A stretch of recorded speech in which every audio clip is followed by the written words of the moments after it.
It's probably best to start this by asking how thunder can be blue. It's a sound doesn't have colour, except maybe farts, they're always brown. Now, lightning is a visual thing. Lightning can be blue or white. Actually, what colour is lightning? Hang on a minute, I'll check. Wait, that was too quick. Was it white or blue?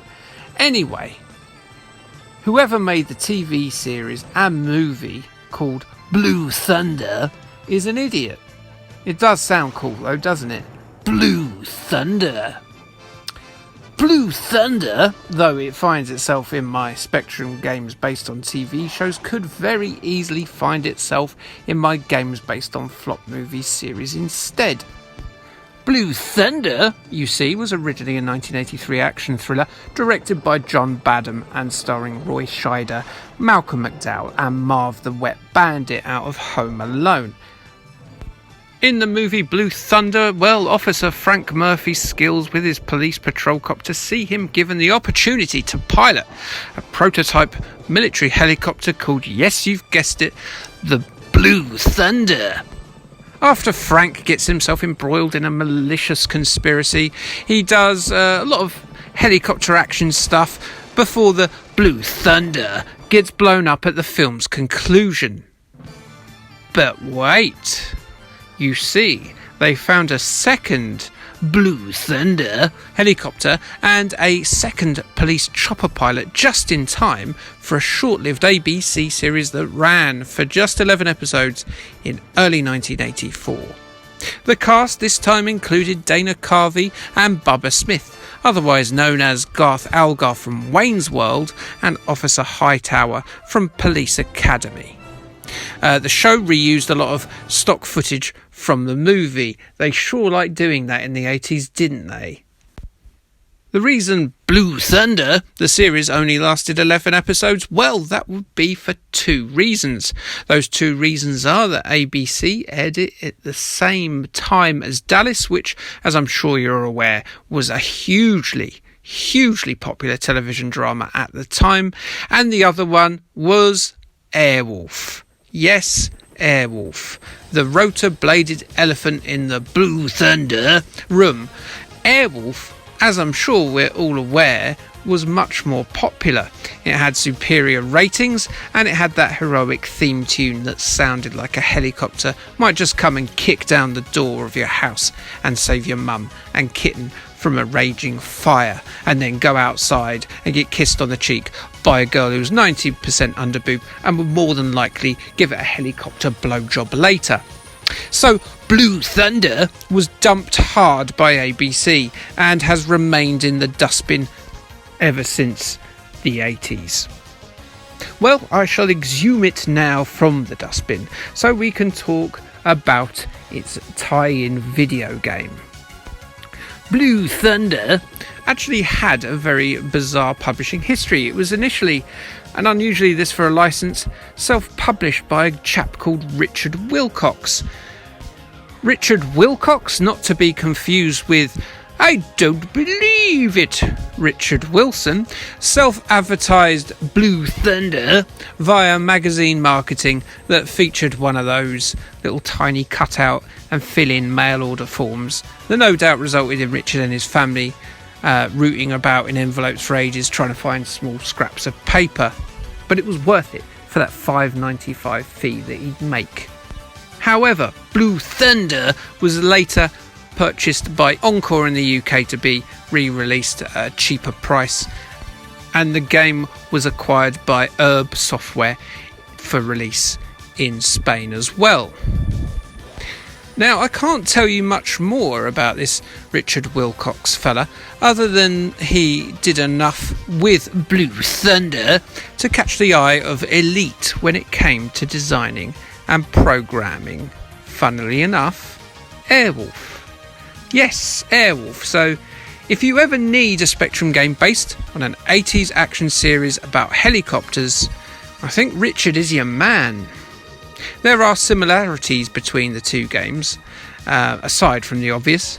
Both feature very well animated main sprites. They both require you to blow up force fields and enemy bases while avoiding air and ground based attacks, and they're both teeth-pullingly frustrating to play at times. But back to Blue Thunder, because that's what we're here for.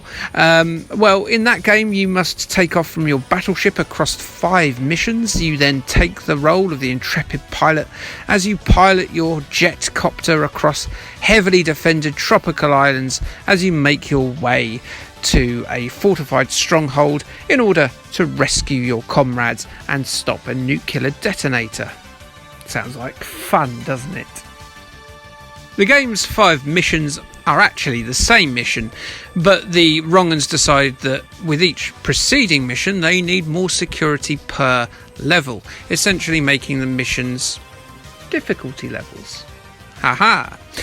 Planes, hot air balloons, submarines all stick their oar in and try to bring the Blue Thunder down with salvos of shells on the later missions stroke difficulty levels.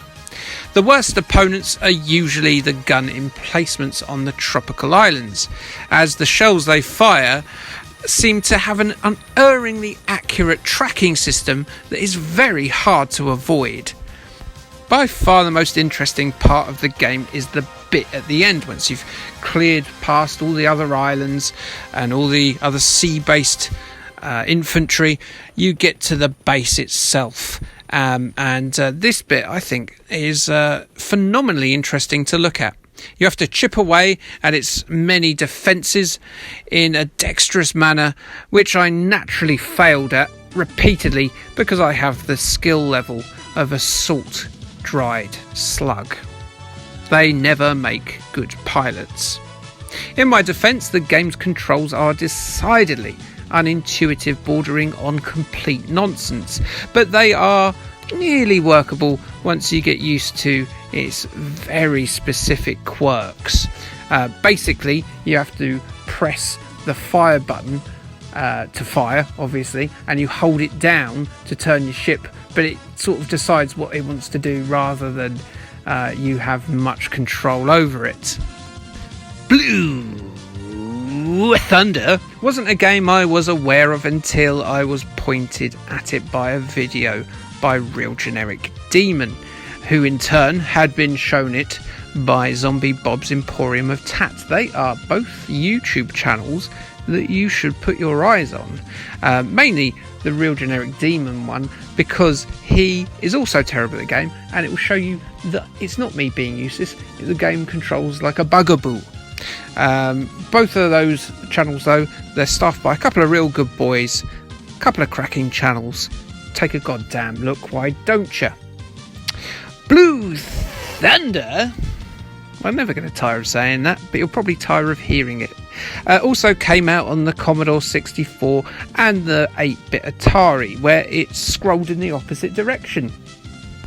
And in a further piece of ignominy for the Blue Thunder license, the Atari version of Blue Thunder was re-released as, yes, an Airwolf game. Oh dear, forever in Stringfellow Hawk's shadow. Though, you know what, I preferred this game to Airwolf, because that second screen on Airwolf in the bloomin' force field is ridiculous. Regenerating bloomin' force field, terrible. Sort it out, Wilcox. The third time you try and make a helicopter action game based on a TV show. So, in terms of the reviews, well, Crash loved it, giving it a 90% in their April 84 issue, saying it had marvellous graphics, good sound, plenty of colour and action all the way. Sinclair User gave it a 6 out of 10 and offered that it was original and entertaining, which I suppose it was. Yeah, I quite enjoyed it. And CMVG critiqued Blue Thunder by comparing it with Krakatoa by Abex, which came out the same month. They declared that Krakatoa was much better and gave the pair of games an 8 out of 10, which is really puzzling and makes summing up scores on this video quite difficult. You know what, CMVG? Because you've made making a YouTube video nearly 40 years later difficult, I'm glad you went out of business, you bastards. Let's say you gave it a goddamn 5 out of 10, which is a lie, but if you've said it's Krakatoa's way better, I don't know what that score means.